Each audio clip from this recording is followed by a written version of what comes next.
Assalamualaikum warahmatullahi wabarakatuh. Tabiun. Halo anak-anak ibu yang soleh dan soleha, gimana kabarnya?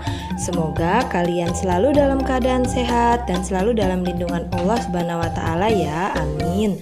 Sebelum kita memulai pembelajaran hari ini, mari bersama-sama kita mengucapkan lafal basmalah.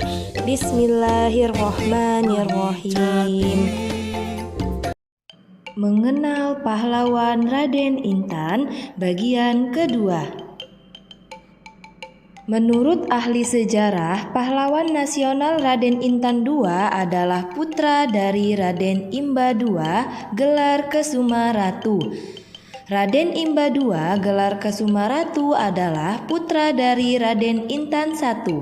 Asal-usul Raden Intan I adalah berasal dari keturunan Fatahillah yang terkenal dengan sebutan Sunan Gunung Jati, menikah dengan Putri Sinar Alam, putri dari Minak Raja Jalan Ratu dari Keratuan Pugung. Sunan Gunung Jati adalah salah satu wali 9 atau wali songo penyebar agama Islam di tanah Nusantara. Jadi, berdasarkan silsilah tersebut, Raden Intan II adalah anak dari Raden Imba II, serta cucu dari Raden Intan I keturunan Sunan Gunung Jati. Dalam sejarah perlawanan rakyat Lampung Putri Sinar Alam penjajah ini Belanda telah mempunyai anak sejak dikenal lama dengan Minak Gejala Ratu.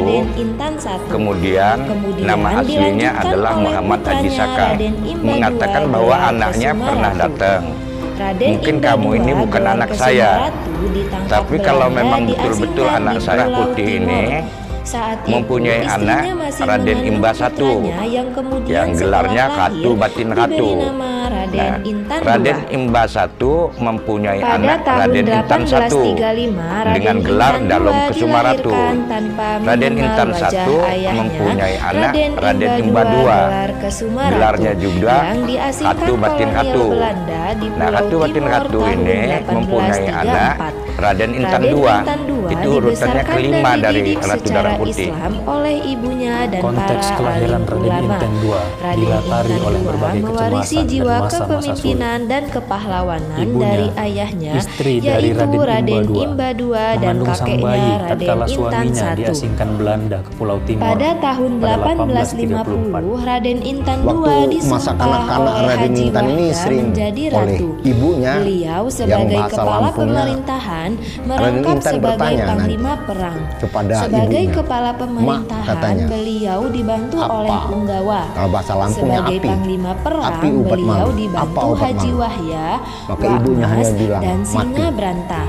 Dalam Ini usia nanti yang salah sangat satu yang muda, menyemangati beliau Raden melanjutkan Intan. Di perjuangan masa dan sejak dia perlawanan menginjak mulai rakyat berpikir Lampung membahas itu, terhadap dia akan penindasan melakukan dan perlawanan penjajahan dan sangat kolonial tidak Belanda. mendukung tentang ada pemerintahan Belanda. Beliau pada waktu memimpin itu yang ada rakyat dalam dengan menguasai semangat Lampung. jihad dan pantang menyerah dalam Pada melawan 1850, kolonialisme saat Belanda ia berusia 16 sampai tahun, titik darah Raden Intan penghabisan. II resmi Dalam diangkat waktu sebagai yang Ratu lama, Keratuan tentara Pugung. kolonial Belanda tidak Peristiwa berhasil naik tahtanya Raden mengalahkan Intan II Raden ini Intan II didengar dan oleh Belanda, prajuritnya.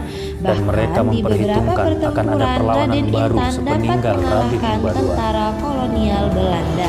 Raden Intan II pun Pada memimpin tahun persiapan. 1856, Ia tentara dibantu kolonial penasihat-penasihat Belanda seperti Haji menggunakan Wahya yang siasat berdarah Banten, licik melalui Wakmas berdarah seorang Sulawesi, bawahannya dan yang Singa Branta berkhianat. dari kampung Raja Raden Basa. Intan II diundang tentara Mereka penasehat, kolonial tapi Belanda langsung jadi untuk berunding di Kunyayan. Namun pada saat perundingan, Raden Intan II disergap oleh tentara kolonial Belanda. Raden Intan II mengadakan perlawanan dengan sengit dan gagah berani. Namun karena kekuatan tidak seimbang, beliau gugur sebagai Kesuma Bangsa pada tanggal 5 Oktober 1856. Sekian pembelajaran hari ini, semoga ilmunya dapat bermanfaat buat kalian ya, amin. Mari kita tutup dengan mengucapkan lafal hamdalah, alhamdulillahirobbilalamin. Wassalamualaikum warahmatullahi wabarakatuh.